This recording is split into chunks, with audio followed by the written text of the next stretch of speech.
Labai džiaugiuosi, kad yra populiarinama teisinga pirties kultūra su karščiu, su šalčiu, ledo vonios pirtis. Geriausi pirtininkai Lietuvoje, kas gali būti geriau. Pati gamta surėdė, kad tokia beprotiškai šalta ir graži diena skirta būtent Merkio žiemos festivaliui, kuris vyksta šiemet pirmą kartą. Ir tai yra pirčių festivalis, kuris skirtas atsigauti ir restartą padaryti savo organizmui. Atvyko bendruomenė vietinė, atvyko žmonės iš visos Lietuvos.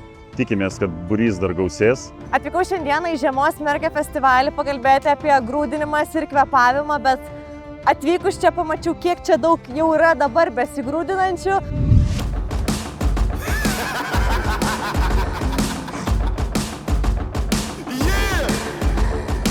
Labai smagu šiandien dalyvauti pirmą kartą vykstančiame Merkio žiemos festivalį, kurį organizuoja Edjusta. Tikėkimės, kad tai taps tradicija. Emocija yra tiesiog nenusakoma. Oras nuostabus, laužas kudenasi, arbatą geria, visi žmonės laimingi, džiaugiasi, kelia savo imunitetą. Tai labai ačiū Edjustai. Šiandieną čia mūsų svečiai visi galės pamėginti viso 12 pirčių.